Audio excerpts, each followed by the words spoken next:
Hi, I'm Anna. And I'm Ben. We are AutoSave. Welcome to our channel. Today we're watching Season 1, Episode 8 of Mushoku Tensei.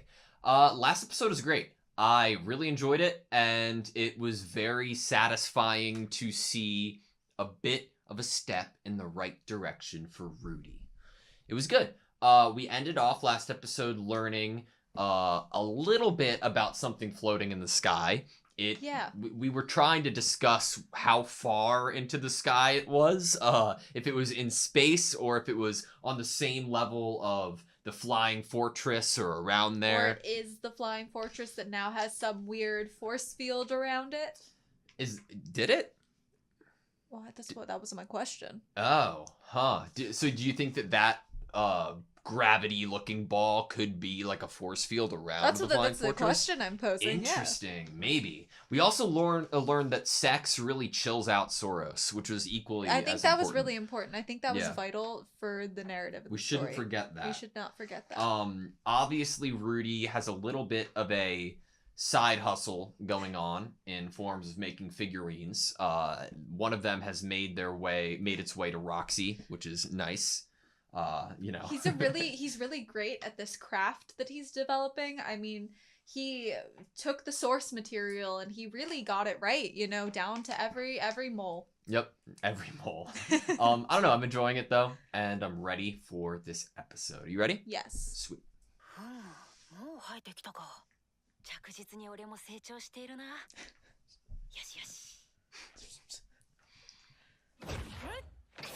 Cool.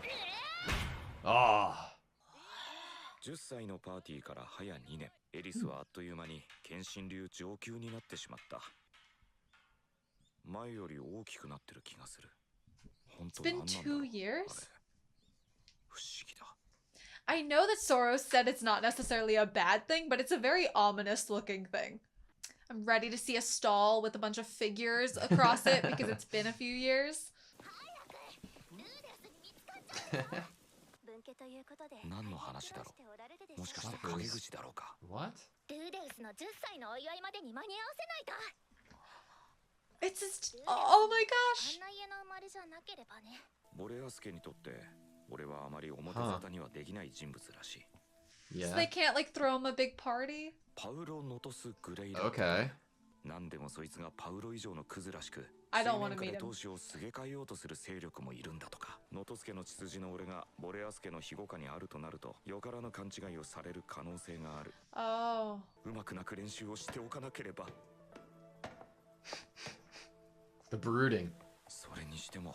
It's been multiple years and she still just gives him the same look. なんだか想像しいですね。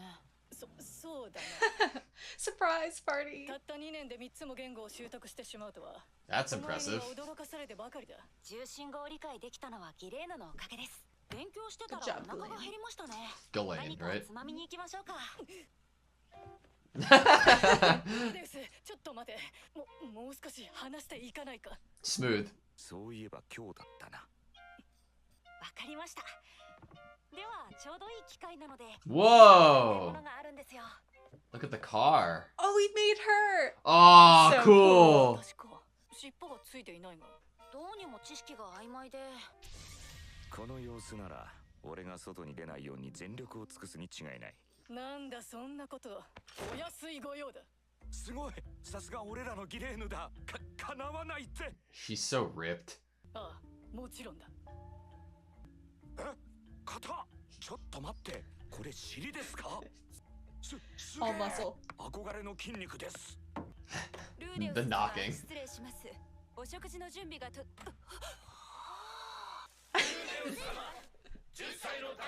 Whoa.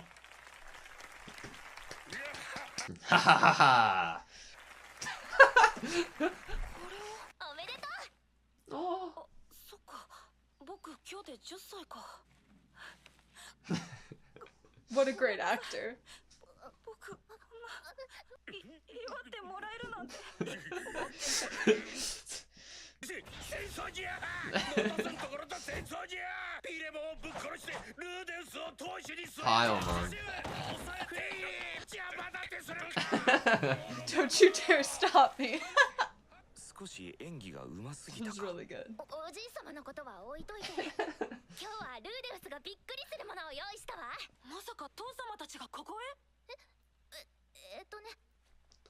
さんたちもね、もちろん読んだんだけど、魔物が活性化してるから来れないって。こんな空気にするつもりじゃ。ルーデウス、あなたはもううちの子よ。あれ、この人俺のこと嫌ってたんじゃなかったっけ？いえ、エリスと結婚しなさい。 What? What is happening? あなたうちのルーデウスに不満で It's my root. What? あなたはもっと女を磨いて。 I'm so confused. Your acting was just way too good. そのびっくりするものって。アルフォンス、例のもの。こちらを。 Is it like a A new sword? or a new staff? Staff? この度ルーデウス様のために世界中からありとあらゆる極上 Whoa. の名は Its ア name. クアハーティア。 Oh, I Oh. bet Roxy would love 一 it. 目見てわかる。ルーデスはすごい魔術師なのに杖を持ってないなんておかしいものね。ありがとうございます。 Looks こ so んな高 cool. そうなものまで。値段のことなんていいわよ。さあ、パーティーを始めましょう。 You know what? I really believe that to Eris, the price doesn't matter at all anymore. Like, after her lessons with Rudy, I think that she just wanted to show how much care, you know, and love she put into it by trying, and she did. I'm still really confused about The mother? Hilda. Yeah. Yeah. ルーデス、 Aw. おめでとう。 Oh. エリスには兄と弟が一人ずついたんだ。だが生まれてすぐオートに住む兄に取られた。でもヒルダはそれに納得しなかった。お腹を痛め産んだ子を取り上げられるんだから。 Is that why she was? 彼女は君を嫌っていたよ。自分の息子はここにいないのに、なんでよその子供が我が物顔でここにいるんだ。本当にエリスと結婚して一緒にボレアス家を乗っ取らないかい？ 10歳の子供に何させようって言うんですか。君はただ座っていればいい。乗っ取りは私がやる。なんなら今から君のベッドに両手を縛ったエリスを置いておこう。 Philip. 酒の席での話ということにしておきましょう。 Wait, why are we giving him wine? それは残念。 Philip, Philip, Philip, Philip. フィリップについていけば俺好みの専属メイドでハーレムを作るなんてことも。もったいねえことした。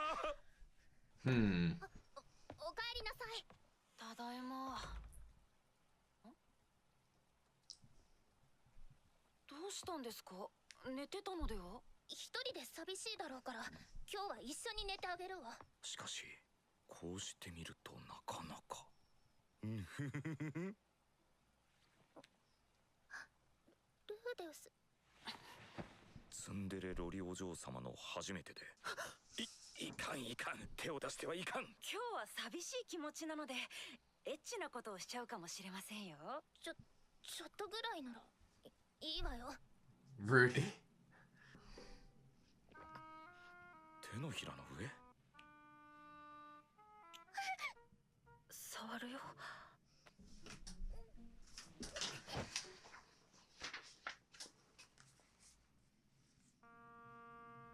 もしかしてこれオッケーなんでしょうか？オッケーですよね。よし、いただきます。ちょっ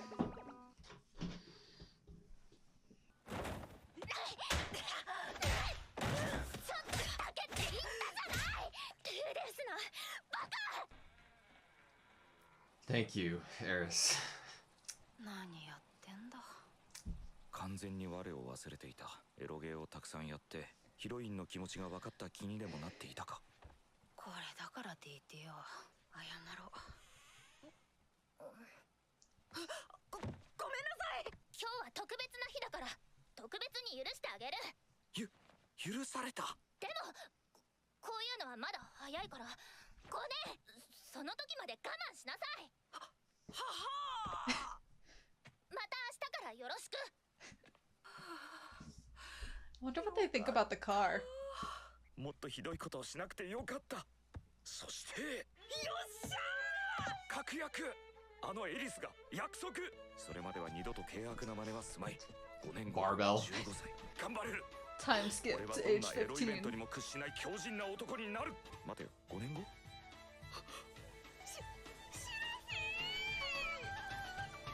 By the time Rudy's 15, he's gonna have all these girls waiting for him. 魔物が活発になっているのはこの村だけではないようだな。ピットは全域で似たようなことが起こっていると報告があった。元気にしてっかな。 Whoa. シルフィー。ほら乗る？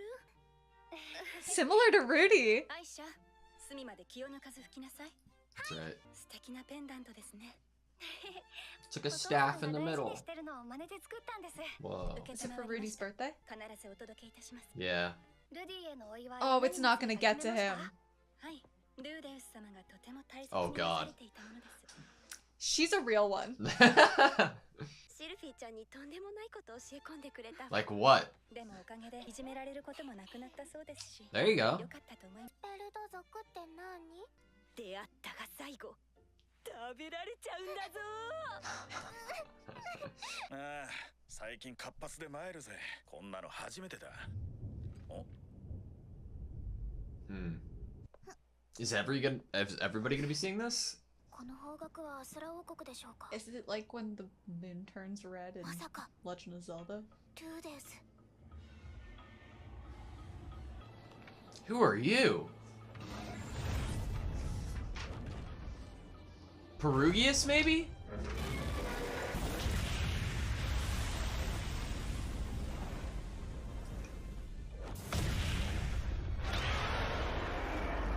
He's cool. Yeah. 魔力が集まっていく。 Mana is gathering. どこで狂った？おお、とんでもない魔力量じゃな。この魔術の主は誰じゃ？なんじゃ見えんではないか。恥ずかしがり屋さんなんじゃからもう。ならば直接会いに行ってやるぞ。わらわは魔界大 Emperor of the Demon World. Kishirika?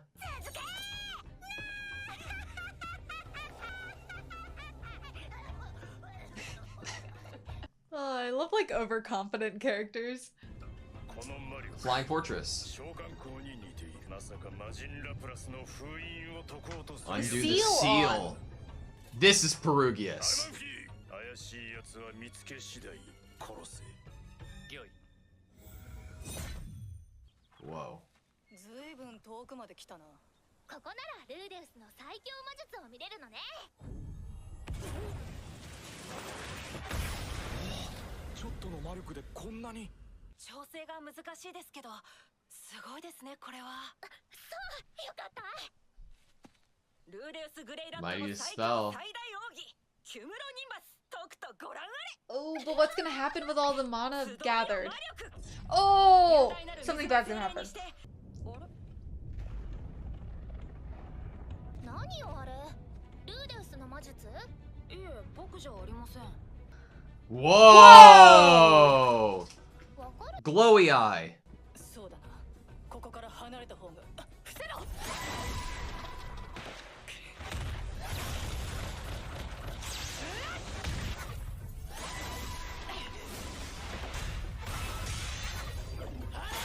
Oh, this is the person that the other guy sent down. 我は後期のアルマンフィ Oh, man, ベル feed ギ the ウス radiant. 様の命によりこの異変の発生源を断つため参上した。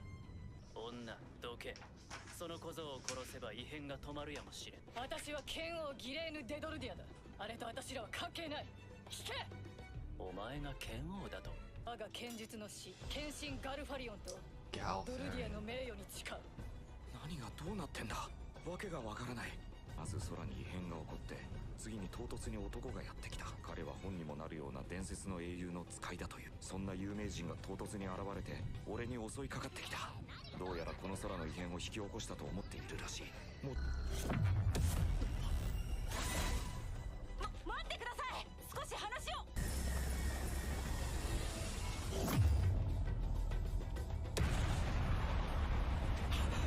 お嬢様、レイレンス、リーゼ。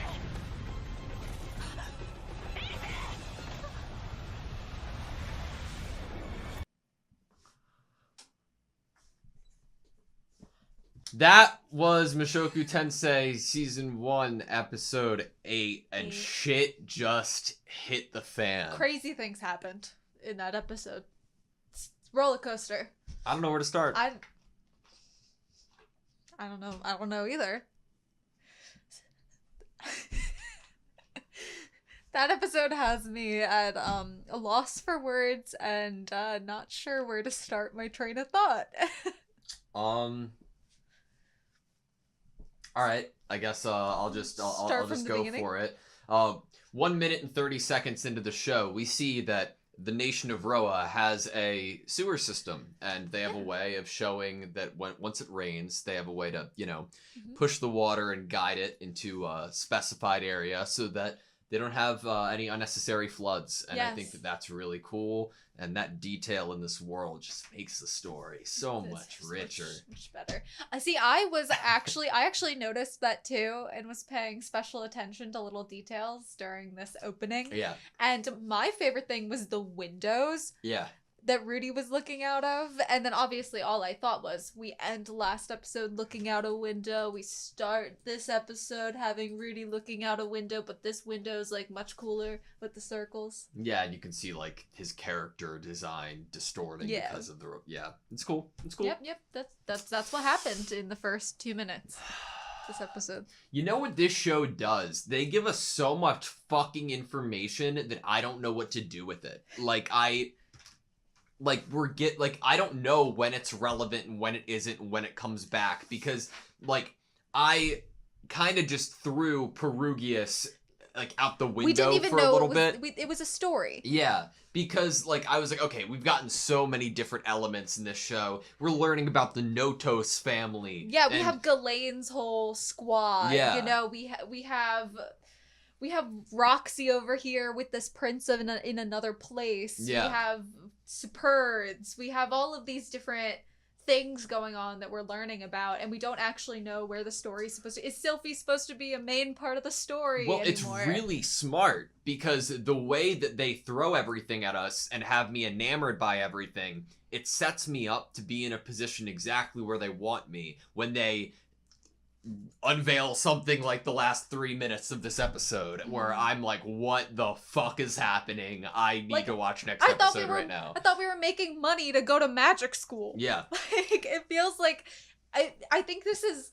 I hardly ever have zero clue the trajectory of a narrative and a story. I can at least guess what's gonna happen, but I would say that I have, from the beginning of the show, thought that we were going to a certain place and doing a certain thing, and then every time I feel like, oh, that's what's gonna happen next, it changes. Yep. And it's not actually what I never imagined we were gonna end up in Roa and meeting Eris and living there.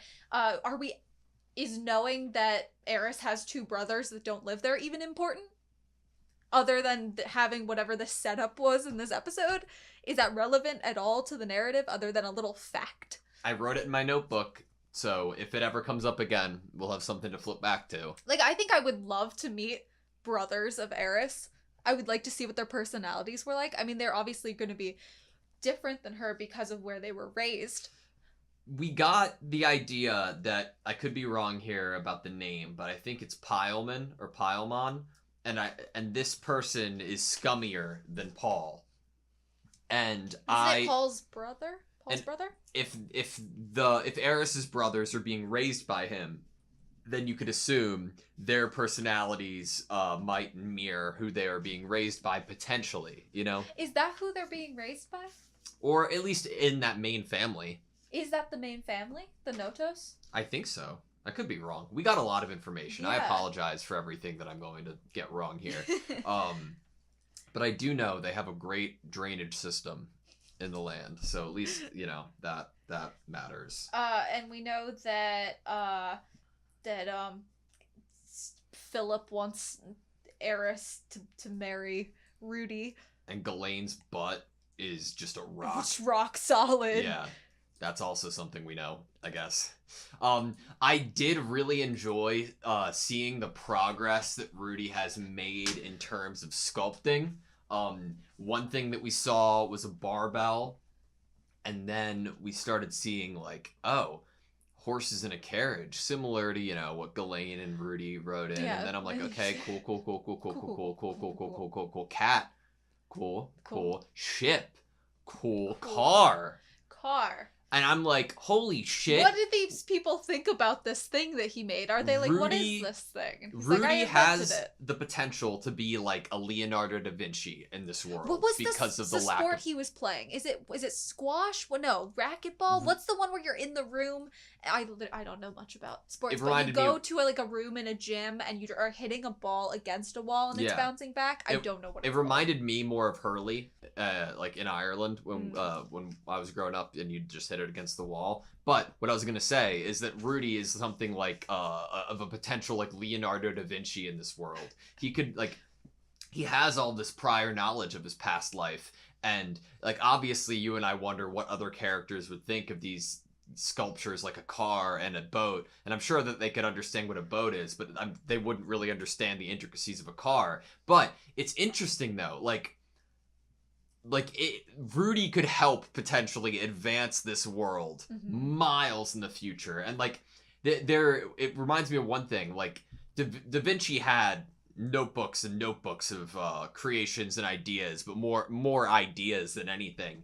And he was contracted to think of a way to build a bridge at one point in his life, and it was a suspension bridge. And throughout submitting his designs, he was laughed at and ridiculed because the design was way too out of this world and would never work. And it's magic if that would ever work. So they didn't go with it. But fast forward to modern day with those same designs, scientists have built it to scale and it actually works. And I'm like, holy shit, was Leonardo da Vinci just in an isekai? Like, if that's the case, can I get an anime about it? Like, I don't know. This is the anime about it. Yeah. There you go. I don't know though, man. There's so much being thrown at us, and there's conflicting shit too. I think it's supposed to keep you on your toes. I mean, we're talking about how we're not even sure as a viewer where the narrative is going. We don't know what facts are actually important, and we don't know how to feel necessarily about certain characters, and we're kind of being kept at this like give and take kind of awkward feeling, and we're being kept there by elements, themes, story writing, narrative, where it's going, how episodes start and end. It's like everything is being created to keep the viewer in this feeling. Yeah, but then part of me wonders if it's with intention here. Like, is there a reason other than the way the show has showed itself so far that we were reminded of the Superds here? And like, are we being refreshed on some of this information in different places in order to progress in the story, like with all these inclusions going forward? Yeah, like why did we didn't necessarily need to go back home to see what everyone's up to. We didn't need to see Paul fighting the monsters. I mean, we were told that he was, and we believed it, and we could have visualized it ourselves and imagined it. And we didn't need to go there. We didn't need to see Norn and Aisha grown up, but for some reason we did. And we're told that like Sylphie acted up a lot with what Rudy taught her, obviously some magic and spells, and now she's not bullied anymore. Which is awesome. And we're shown that as Rudy is realizing, oh, he's it's almost like we're shown his home as soon as he starts to make this his home. Yeah. You know, in this episode, there's the talk of adoption. Oh, you'll be my son. I'll adopt you. And then, no, marry my daughter. And then we'll usurp the Notice throne, basically, and put you on it. And, oh, he could marry Eris. And then as soon as he starts to, like, be like, oh, these people are celebrating my birthday. And, like, he thought... It's so true to Rudy that at the beginning of this episode, he was like, why are they talking about me behind my back?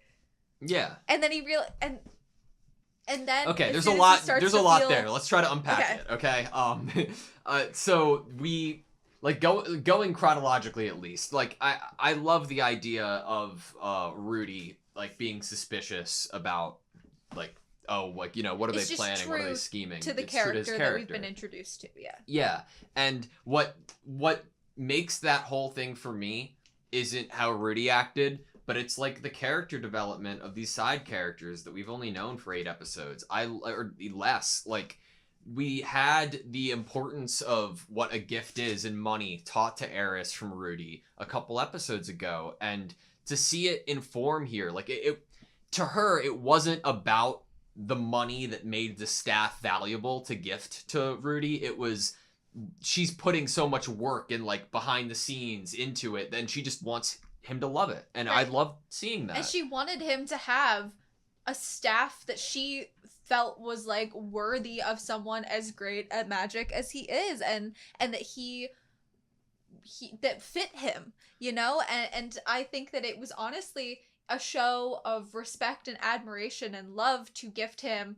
While it's expensive, it wasn't the point wasn't that it was expensive, that it was like top tier quality. Well, I don't even think it was the fact that it was top tier quality. Like that went into it, sure, but throughout the episode, again, like a lesser person than Eris would have been like, I paid enough for the best material. It's a great staff. It's a great present. It didn't matter about that to her. She kept checking in with Rudy to see how he liked it, if he liked it, and what he thought of it. And I that was great.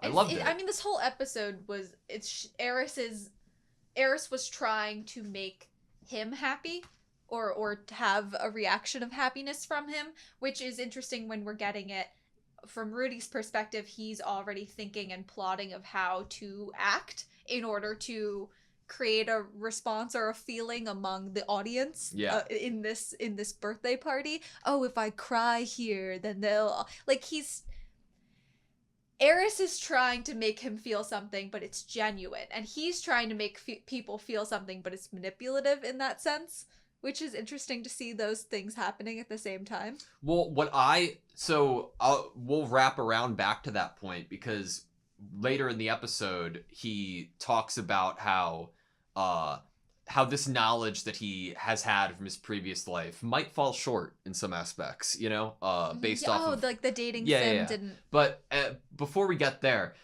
Soros is such a great character in terms of like comedic humor, like in comedic relief here. Mm-hmm. Him like just bursting into tears, being like, "I'll kill him!" like I'll kill him and put you up there right now. Yeah, and then what follows that is Hilda, which was great. Like we're. There's something about that it was so shocking and so good, because she was dragged out in the same way, and I was like, this is great. And we had seen her like stupid expression like twice or three times already in like 5 minutes, so it made it so much better. And which was a great device to teach us a little bit about her family. And we thought that I thought, at least, I'm not going to speak for you here, that she disliked Rudy because of who his dad was. That's what I thought the reason was. And I thought that was an easy reason to go for, and I think we were supposed to assume that was the reason, because we hear that everyone knows that Paul is scummy. I don't know, I loved it. And it's very real and like painful a bit to hear that, and I don't know, it makes me appreciate Hilda as a character more, even though we barely get to see her, you know? I think it also, what we learn about Hilda and the sons also kind of puts a different light on Eris, that we knew she was under scrutiny and was really had a lot of eyes on her in a possible, like, waiting for her to fail, expecting her to be a certain way in last episode with her birthday party. And now there's this added layer of, this is a child not raised by the main family, so obviously they're not going to be as couth, as like impressive, you know? Yeah. And so there's also that layer that we're learning, that they are also kind of probably looked down upon to some extent. They aren't the top family. Yeah. Even though that they live at, like, in royalty. And they have all of these maids and these grand castle. Yeah.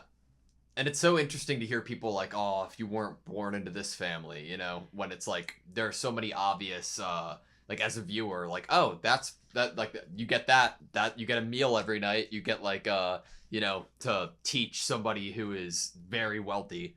I like the element that being born into a new life, he's born into a family that that there is, that people are saying if only you hadn't been born into that family. Yeah. I think that is a cool addition to, he's reborn. Yeah. And he's born into a situation where he is a prodigy, a genius, but in terms of like furthering himself in society, there has to be not only working with people and creating relationships, but working like politically possibly, and like within like, you know, that sort of realm, which he doesn't even want to probably be a part of, especially at the age like he's that. at. Yeah. And that is interesting. I love that the staff given to Rudy seemingly like is like water adjacent, right? Yes. Because that's what he was taught by Roxy, and seemingly what his most powerful movesets are, and what he's most comfortable with. Isn't it the one that he's already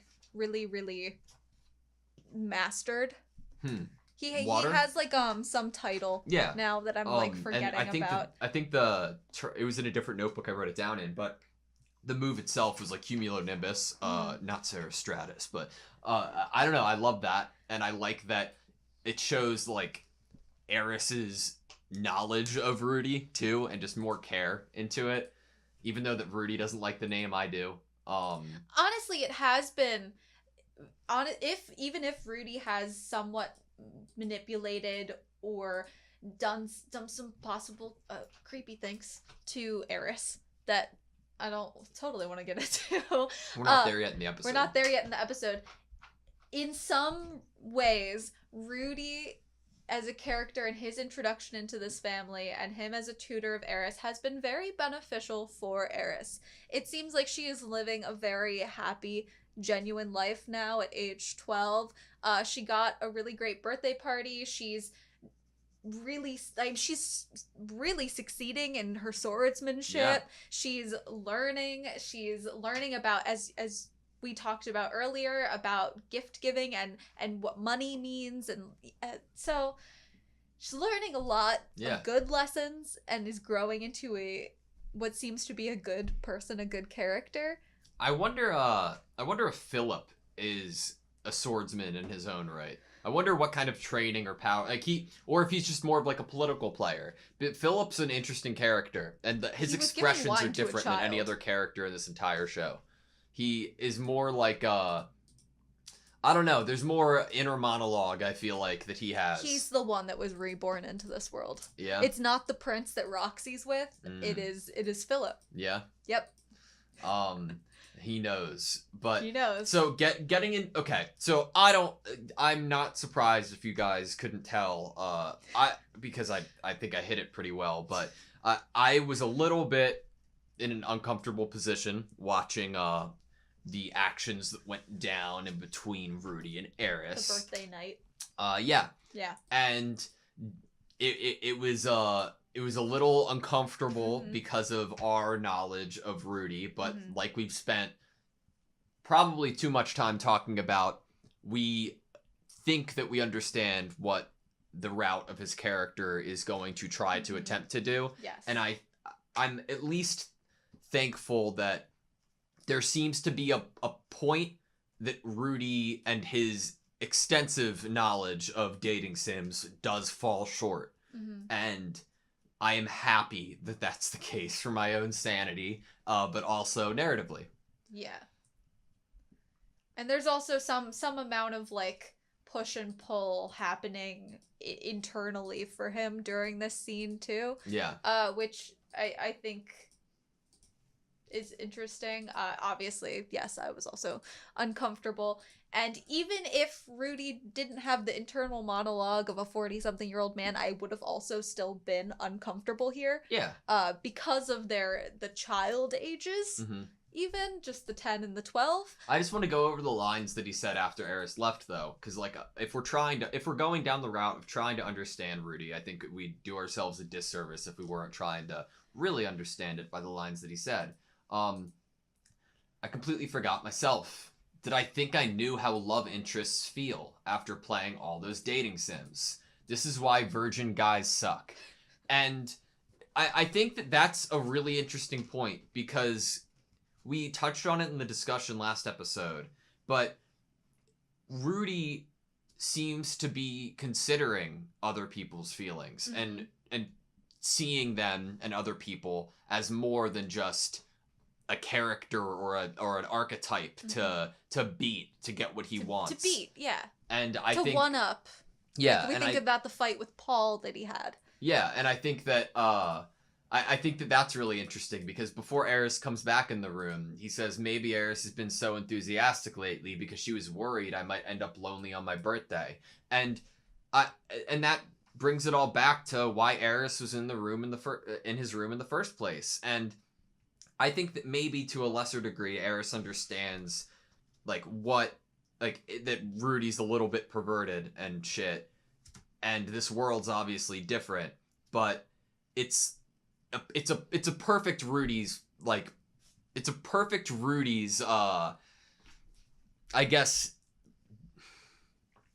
in a perfect world Rudy would be like, okay, I understand what you're trying to do here. That's not what makes me feel less lonely here.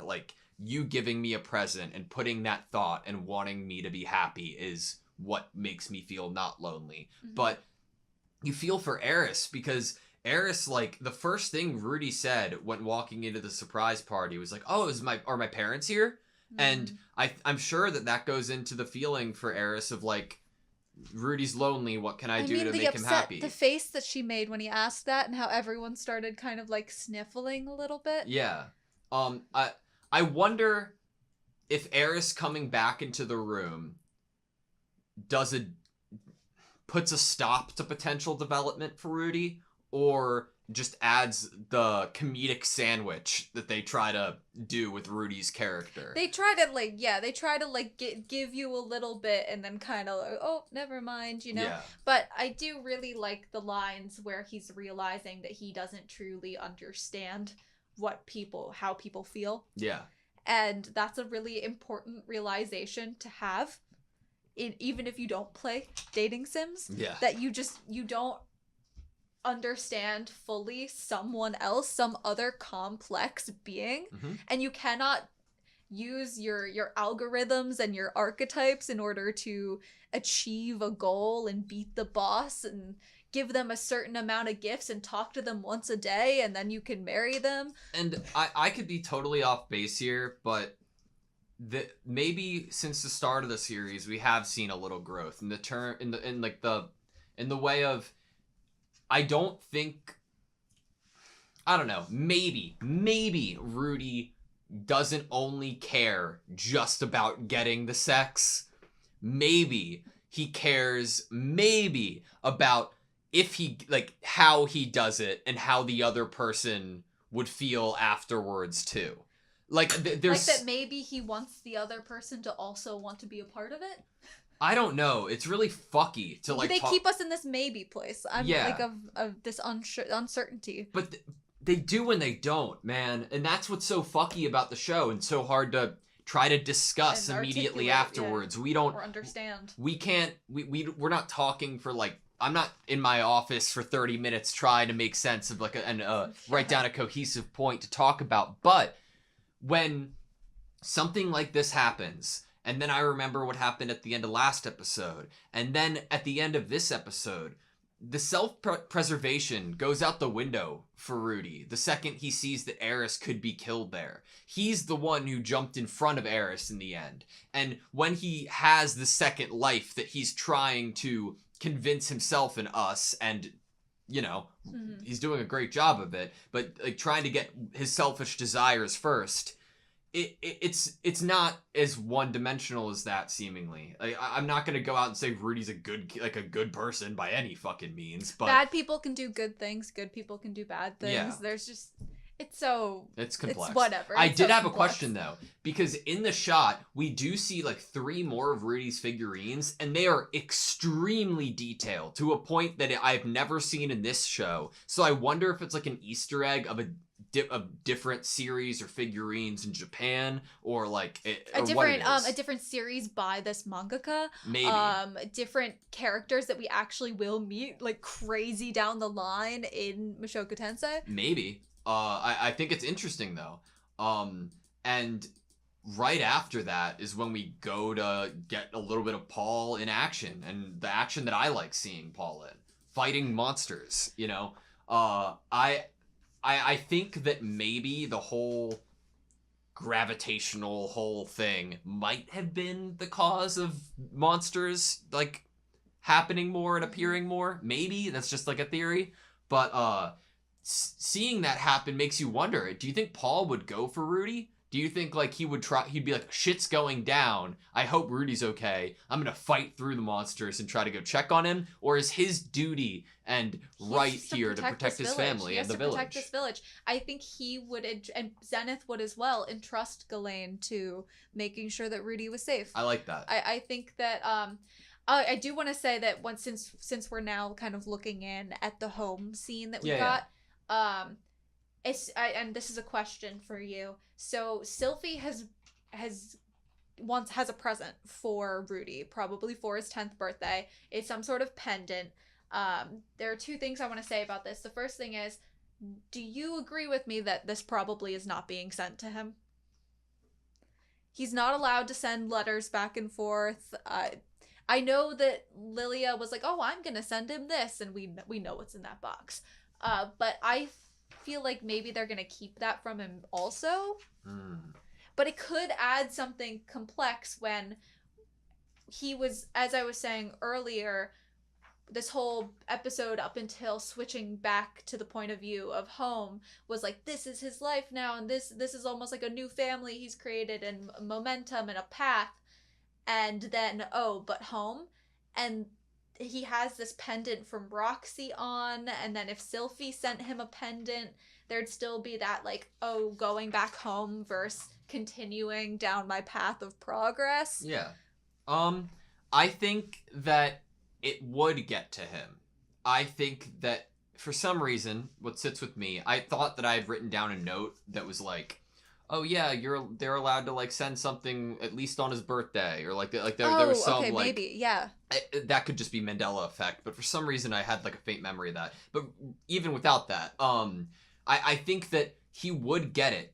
That being said, my fucked up mind, the second we got to see Paul fighting monsters, was like, every single person is going to die in Rudy's village. Oh my god.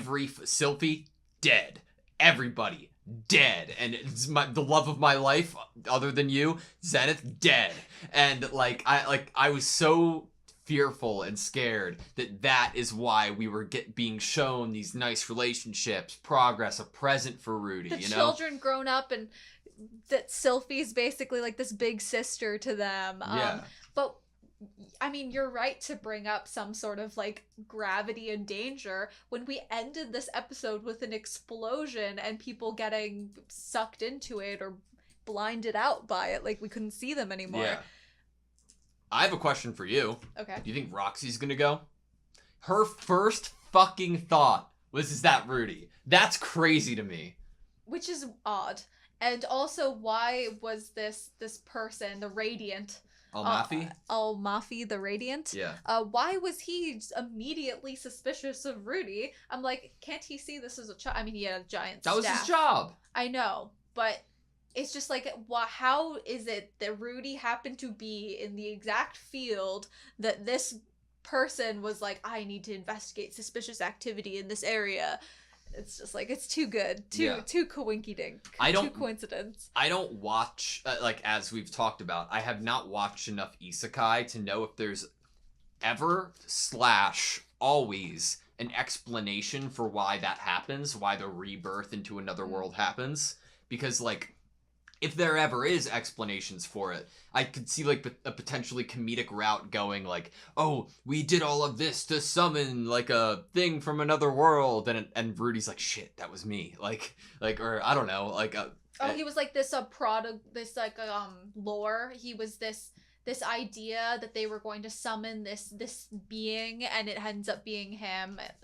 Yeah, I don't know. But I did think the whole, like, before we even got to Almafi, we had this dude who in like a white dragon cloak. Yeah. And he had these like markings by his eyes, and his eyes were like that of like a lizard. He was cool looking. What do you think he is? Do you think that he is like a swordsman or some type of mage or like magic user? What is it Seriously, the P, it's the one that's up in the... Perugius? Perugius? What is... He's something, a Dragon Knight. Yeah, Armored Dragon Knight. Yeah. Is this guy also something to do with... Is he a Dragon Knight also? We didn't get to see what Perugius looked like. We kind of saw, like, maybe, like, a beard or something. But we didn't see, like, eyes and markings by his eye. So maybe that this isn't also a Dragon Knight. We get a very interesting, overconfident, cute character that has a similar outfit to Ghislaine. Kishirika, I believe. I could be wrong. But, yeah. Kishirika Kishirisu. 2 different colored eyes, horns, a collar. She had it around her wrist, too. Nails painted. Big boots. Shoes, yeah. Big shoes. I like big shoes. Big shoes are cool. But it looks like she's alone. By herself, and she's like, "Come on, my people," and she's by herself. So I wanted to look at when what's his name, Perugius called upon Almanfi. Perugius is just like chilling. I have no idea what he looks like. Yeah, even on the closer screen, we can get a little better of a look at him. Yeah, but it's so dark that it's not. Yeah. I can't make it out any details about I think there's a scar across the left eye. Maybe it looks like he has like armor around his face shape, which is interesting. Armored Dragonite, right? Yep. I mean, I don't think that armor is very comfortable. I mean, he's home. He doesn't need to be in it. He always needs some like casual clothes, like a robe. And it's interesting that when Almanfi goes down, he wears like a mask. Yeah, he wears a mask. Like he's in the Anbu Black Ops, like in Naruto. But you're right. It definitely is interesting that Rudy is at the base of the action. Yeah, why did we go here? Is this really the only open spot for him to practice in safely outside of Roa? It's a great question. My favorite part of this whole interaction was seeing fucking Ghislaine's mana glowy eye. That was so badass, what is up with dude. That? And she can like tell something with it, like how much mana is in something. I guess it was so fucking cool though, and it was green. How did she get this eye? Like, I doubt it's a part of being a beast person. Going back to Naruto, maybe it's just like cutting somebody's eye out, putting it in hers. I don't know. So cool though, maybe. And I liked seeing the fight. We got to see her blade was red. It wasn't just the blood from. Yeah, I mean, I was kind of hoping it was like the detail of it being soaked with blood. I liked that idea, but maybe I mean, it was red forged sword's in pretty blood. Cool. You know, like after like hammering it down, instead of putting it into water to cool it off, you just dunk it in like an enemy. Yeah. Oh, it's like morbidly awesome. Yeah, morbidly awesome's a really good album name. I don't know. I'm honestly like my jaw was on the floor at the end of the episode. I'm excited. I think I can kind of tell the type of person Almanfi is by just noping out of there. I don't think it's like an explosion that's gonna kill people. Obviously, Rudy's involved in it. Yeah, Rudy was in it as well. I doubt that they would kill Ghislaine. I hope not. I would I'd be very so angry. Upset. Very, very upset. If Eris was also not involved in the story anymore, I would be upset. But then again, the show likes to change things from what I think is going to happen. Yeah. Like, I'm like, oh, Eris is obviously going to be in the story from now on, and it's probably just not going to be the case because it's what I think it's the case. I think there's a small chance that Eris and Rudy are going to be separated from Ghislaine going forward, just because they were taken over by this energy at different points, and Rudy was taken at the same time Eris was, because he tried to protect her. He jumped in front of it. And you know what a good narrative evidence for that would be? That they are going to be separated from Ghislaine?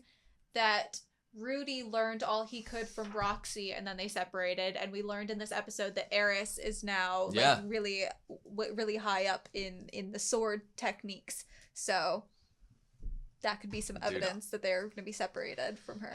I'm like, I just want to keep watching. Like, the end of this episode, man. You're subverting my expectations and doing things that I can't even guess. So it's exciting. Yeah.